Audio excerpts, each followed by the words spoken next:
Hari kelima penayangan Jatuh Cinta Seperti di film-film. Ini adalah film kedua dari Imaginary kan? Film kedua yang akhirnya tayang. Ya kita semua tahu film hitam putih. Yang ada 2 talent lu di situ. Kenapa 2 talent lu mau dengan mudah bergabung di film yang jelas-jelas? Sebenarnya faktornya gak susah sih, sangat gampang sih menjawabnya di Yandy Lawrence tentunya.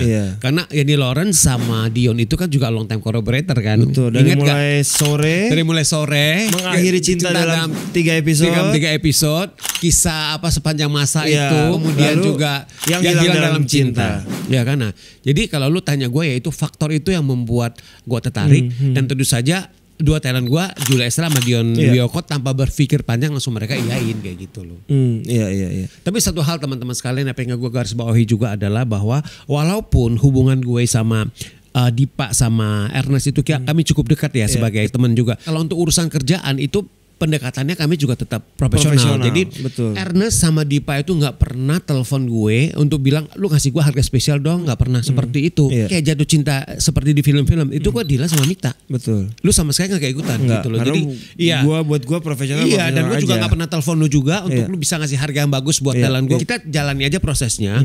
Kalau memang gak ketemu ya mungkin gak jodoh gitu ya. Tapi kan kalau gue sendiri juga gue berusaha dengan sangat amat keras bagaimana deal ini bisa lock seperti itu sih.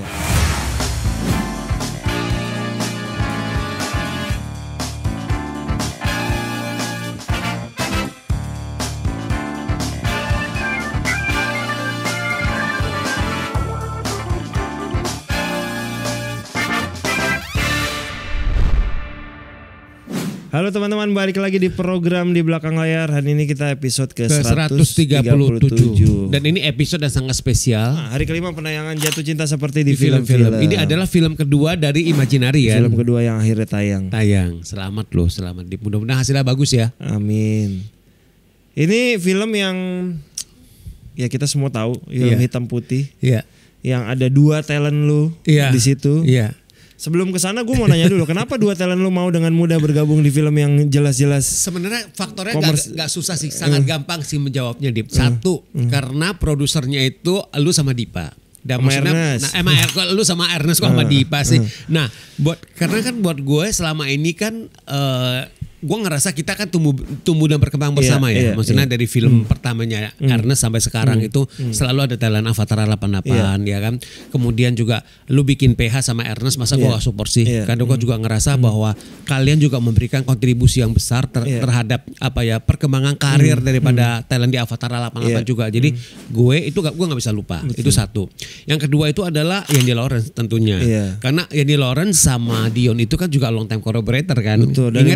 Dari mulai sore mengakhiri cinta dalam 3 episode. 3 episode, kisah apa sepanjang masa itu. Toyota juga kan, Toyota juga. Kemudian lalu, juga yang hilang dalam cinta. Nah, ini sekarang kolaborasi lagi. Jadi gue ngerasa kayak Dion sama Yandy itu juga punya chemistry yang kuat. Gue liat kayak antara Chow Yun Fat dengan John Woo aja. Iya kan? Nah, kurang lebih mungkin seperti itu ya gitu loh. Nah, orang-orang soalnya suka bilang kok itu aja, tapi buat gue kalau udah nyaman kenapa? Iya kayak gitu kan. Jadi kalau menurut gue ya memang seperti itu gitu loh. Itu gak bisa dipungkiri juga gitu. Nah, itu sih kalau faktornya itu. Dan yang kedua itu adalah yang ketiga itu adalah gue ngerasa ceritanya itu sangat amat menarik karena itu kan cerita dekat sama kita sebenarnya. Dekat sama kita dan juga gue suka sama konsepnya hitam putih itu. Ya kan. Nah, jadi kalau lu tanya gue ya itu faktor itu yang membuat gue tertarik dan tentu saja 2 talent gue, Julia Estella sama Dion Wiyoko tanpa berpikir panjang langsung mereka iyain kayak gitu loh. Iya. Gitu sih. Karena waktu pertama kali project itu datang kan jelas yang udah ada di kepala Yandy adalah Ringo dan Irina. Itu udah jelas sudah ada lah. Karena dari awal memang Yandy maunya Ringo dan Irina. Ya itulah Yandy kan biasa kalau yang udah nyaman diulang aja. Diulang lagi mengulang kenyamanan dia di Keluarga Cemara kan. Kebetulan Ringo juga sama dia di Janji The Series juga kan. Terus berikutnya pasangannya siapa? Dion sama Sheila tuh udah kita pikirin juga. Kebetulan juga Yandy juga mikirin karena Dion sama Sheila sudah di mengakhiri cinta dalam 3 episode. Iya benar. Nah si satu perempuan ini sebenarnya yang sebelum Juli. Kita sebelum udah ada beberapa anak kandidat. Beberapa nama. Kita jujur aja udah beberapa kandidat. Iya, gue tahu itu. Tapi gue bilang, udahlah kita kerja sama yang nyaman-nyaman aja. Gimana kalau kita kemas dulu?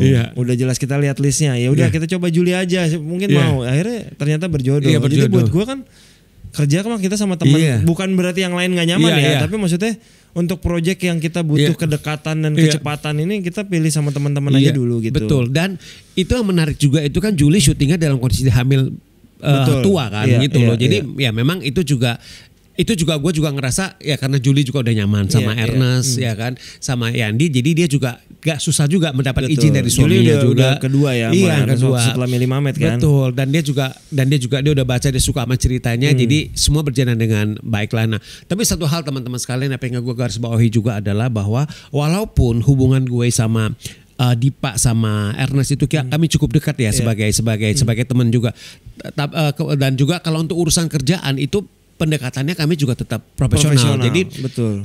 Ernest sama Dipa itu nggak pernah telepon gue untuk bilang lu kasih gue harga spesial dong, yuk bantu Ai dong, nggak pernah seperti itu. Nah misalkan kayak jatuh cinta seperti di film-film itu gue deal sama Mita. Betul. Lu sama sekali nggak kayak ikutan gitu loh. Jadi buat gue profesional. Iya, dan gue juga nggak pernah telepon lu juga untuk lu bisa ngasih harga yang bagus buat talent gue. Gue nggak pernah mau, dan gue nggak mau itu. Jadi maksud gue kita jalani aja prosesnya. Kalau memang gak ketemu ya mungkin nggak jodoh gitu ya. Tapi kalau gue sendiri juga gue berusaha dengan sangat amat keras bagaimana deal ini bisa lock seperti itu sih. Iya buat gue soalnya ketika kita di internal ngobrol akan ada nama-nama ini, gue yakin, gue percaya Mita bisa menjalankan perannya. Gak perlu, karena gue kenal lu, Ernest juga kenal lu, buat kita nggak perlu lah, maksud gue. Kalau sampai nanti ada deadlock yang kita perlukan ngobrol, baru gue akan ngobrol. Gue sama Ernest sempat yang ada deadlock itu kan waktu syuting Ghost Writer. Ghost Writer ya. Asmara Abigail. Sektor sebelah 2 juga kan. Gitu kan. Ya Ghost Writer sesama sutradara telepon-teleponan atau ngasut dia tolak asmara kan. Kan kayak itu. Betul. Ya sama Toko sebelah 2 tuh. Ya gitu. Ya tapi akhirnya berjodoh lah. Kayak gitu. Iya. Project ini kan lumayan, jatuh cinta nih lumayan project yang tough ya. Iya, gue sangat mengerti posisi lu sebagai produser sih. Setelah ya cuman buat kita setelah kesuksesan Ngeri-Ngeri Sedap, kita kan juga berpikir harus bikin film kedua. Gitu. Terus film kedua apa? Sampai memutuskan untuk jadi film kedua itu kan juga kita cukup panjang. Film apa yang akhirnya harus kita pilih? Karena kalau kita, ya dulu waktu film pertama kan gue pilih Benedion, which is talent gue juga kan. Kalau gue memutuskan film kedua dari talent gue juga, waktu itu kondisinya skripnya belum ada yang ready. Gue nggak mau juga soalnya memaksa talent gue untuk, yuk segera biar kita segera tayang. Tapi nantinya nggak maksimal. Ya Benedion aja nulis Ngeri-Ngeri Sedap juga lama gitu. Dip, tapi kok ngerasa gini sih Dip, pilihan lu ya, maksudnya ya, maksudnya pilihan imaginary lah gitu ya, memutuskan untuk memproduce filmnya Yandi itu justru menurut gue itu adalah pilihan yang benar sih menurut gue gitu loh. Dan ini juga strategi yang oke menurut gue, karena itu kalau menurut gue nih itu malah makin meneguhkan positioning imaginary itu sebagai PH yang memang jelas arahnya dan jelas warnanya seperti apa. Kalau menurut gue lu mulai dari Ngeri-Ngeri Sedap itu kan juga lu out of the box ya. Itu juga lu berani memproduce film dengan genre yang seperti itu, walaupun itu drama, tapi kan itu kan ngomongin sesuatu beda, sangat beda, dan itu bukan sesuatu hal yang familiar buat penonton Indonesia kan, tapi maksudnya it works kan seperti itu. Nah itu kan nggak menutup kemungkinan juga kalau di dalam jatuh cinta seperti di film-film ini juga akan diterima dengan baik oleh penonton Indonesia menurut gue.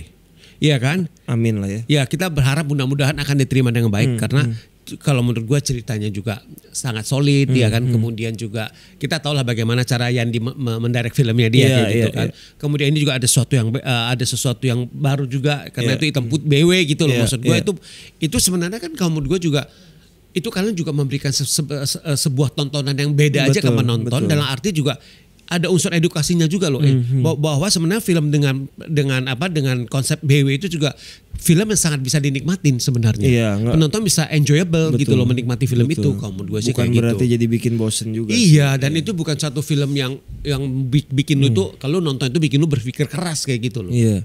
Ya waktu gue pertama memutuskan akhirnya film Yandi juga, pastikan yang satu hal yang bikin kita cukup berat ibaratnya itu kan jadi memang si hitam putih kan. Iya itu. Tapi itu juga jadi alasan kenapa kita harus ngambil film ini, karena kalau bukan Imaginary yang ngambil, siapa yang ibaratnya ngambil? Maksudnya yang ngambil yang lain. Jadi jadi kita pengen meneguhkan diri kalau film, karena ini kan memang mungkin bisa dibilang film niche lah ya. Tapi buat kita nggak apa-apa kalau nggak diambil. Kita pengen ada di perfilman Indonesia tuh lebih berwarna. Nah itu maksud walaupun film ini tidak berwarna, tapi dengan kehadiran ini jadi filmnya lebih berwarna. Dengan kata lain apa Dip? Imajinari itu memberikan warna buat industri perfilman Indonesia seperti itu. Dan which is kalau menurut gue itu satu kontribusi yang harus diapresiasi kalau menurut gue.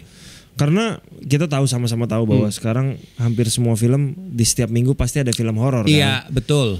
Nggak bisa kita pinggirkan juga, nggak bisa kita paksa untuk mereka jangan bikin film horor. Nggak ada bisa. Market kok, penonton suka terhibur nonton film horor gitu. Ya kita mencoba membelah film itu untuk jadi paling nggak setiap minggu kan sekarang film Indonesia ada tayang 2, kadang 3 bahkan.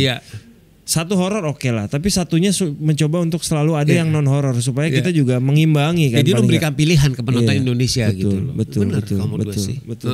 Setelah Jatuh Cinta tayang gini Mas ya, pasti akan ada PH-PH lain juga yang akan bikin film yang needs something like that lah. Lalu biasanya memandang film-film yang unik kayak gini gimana Mas? Ya film art, film art house lah yang paling sering ya. Apakah lu selalu ini kan biasanya kalau disebut malah film-film yang menuju ke piala-piala tuh film kayak gini. Talent lu tuh pasti biasanya malah mengutamakan apa enggak balik ke skrip lagi biasanya. Jadi sebenarnya gini, kalau gue sendiri kebetulan gue memang dari dulu gue senama art film kan. Gue dari dulu gue selalu suka dengan film-film seperti itu dan gue cukup mengejar film-film seperti itu dan sangat mengapresiasi.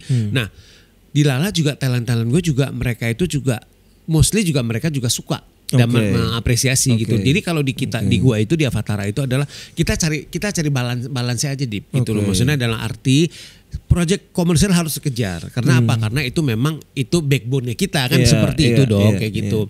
Nah, kemudian tapi kalau art film atau film-film yang kita bilang dengan pendekatan dan tema yang masih yang khusus yang agak beda itu juga kami consider juga. Kenapa? Karena itu bagus buat apa ya? Buat perkembangan sebagai seorang aktor tuh mereka membutuhkan itu. Untuk mereka bisa tumbuh dan berkembang juga gitu loh. Ya kan dengan bermain di genre yang dengan atau tema yang berbeda sama sekali gitu loh. Kemudian juga dengan cerita dan ini approaching yang berbeda juga dan itu penting buat gue sebagai seorang aktor itu mereka harus bisa mendapatkan experience itu. Karena experience itu sangat penting untuk mereka itu bisa menjadi seorang aktor yang solid kalau menurut gue.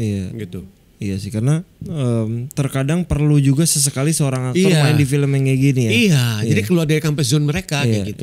Itu sangat menarik kayak gitu. Waktu gue bikin Jatuh Cinta tuh kita kan berusaha mengimbangi jadi yang nggak hard house banget lah. Salah satunya yang kita pilih adalah soundtracknya Dono Maula Bercinta dan ternyata itu kan meledak-meletup kan itu kan. Viral luar biasa di YouTube di Spotify bahkan udah 20 juta. Makanya gitu. Mencoba mengimbangi sesuatu hal yang pop gitu. Gue sih berharap memang kadang antara lagu dan film nggak bisa jadi ujuk-ujuk ketika lagunya viral, terus filmnya akan jalan. Kalau kejadian bareng sih alhamdulillah, tapi kadang nggak selalu. Tapi paling nggak gue sih berusaha mengimbangi lah gitu. Nah, kalau ngobrol setelah ini, ini kita di penghujung banget udah di awal Desember. Mau menuju 2024 ya. Lalu akan ada apa lagi Mas? Jadi memang ada beberapa project, yang akan jalan. Gue bersyukur sih, jadi karena beberapa talent gue juga sampai tahun depan juga mereka juga udah ada beberapa project yang akan jalan ya gitu. Dan akan jalan dalam arti memang sudah firm akan jalan, sudah lock akan jalan gitu loh. Gue bersyukur itu. Tapi memang banyak yang di film gitu, bahkan di film. Tapi juga ada juga talent gue yang akan ada juga ada program untuk salah satu TV juga itu juga buat gue itu juga satu hal yang menarik juga. Itu hal yang gue cukup excited gitu loh. Apalagi maksudnya tahun depan juga kan kita juga masih harus wait and see ya karena kita akan ada pemilu juga. Jadi gue bersyukur gitu loh. Maksudnya beberapa talent gue sudah punya udah ada berapa project yang sudah akan jalan itu buat gue syukurin lah kayak gitu loh. Sampai nanti dari sekarang udah mulai melihat juga kan kira-kira peluang-peluang apa lagi yang bisa kita ambil gitu loh untuk 2024 gitu sih. Berarti 2024 lo masih wait and see lihat ini. Tapi lu juga sama kan kondisinya kan? Gue karena Januari pasti orang sibuk politik kan ya. Jadi gue berusaha mencari sesuatu yang buat mengisi Januari makanya. Makanya kita berusaha bikin series dan lain-lain yang bisa tayang di bulan-bulan itu kan. Iya. Intinya kalau udah sekarang job-job yang jelas ada di Januari, kalau memang udah pasti kita ambil dulu. Aja. Bener, gue juga kayak gitu. Karena demi mengisi biasanya kan. Ini 2 combo nih, udah politik Januari biasanya kosong lagi kan. Iya, kan kita belum tahu juga pemilu ini 1 putaran atau 2 putaran kan, kayak gitu. Harapannya kan 1 putaran kayak gitu loh. Nah kalau 2 putaran juga kan kita harus bisa antisipasi juga kan seperti apa gitu loh. Ya semoga semua lancar-lancar. Amin Dip, mudah-mudahan dan semoga film Jatuh Cinta seperti di film-film mendapatkan sambutan yang baik dari penonton Indonesia. Amin. Itu harapan gue sih. Amin. Amin. Jadi teman-teman yang mau menaksikan Jatuh Cinta seperti di film-film sudah tayang di bioskop terdekat, silakan mulai tayang berapa Dip? Tanggal 30 November. Tanggal 30 November ya teman-teman sekalian ya. Jadi silakan ditonton. Sudah tayang di seluruh bioskop terdekat Anda. Semoga bisa bertahan lama dan bisa menghasilkan yang baik buat semuanya. Terima kasih buat teman-teman yang udah nonton. Terima kasih buat seluruh kru yang bertugas. Kita ketemu lagi di episode ke 138. Terima kasih teman-teman.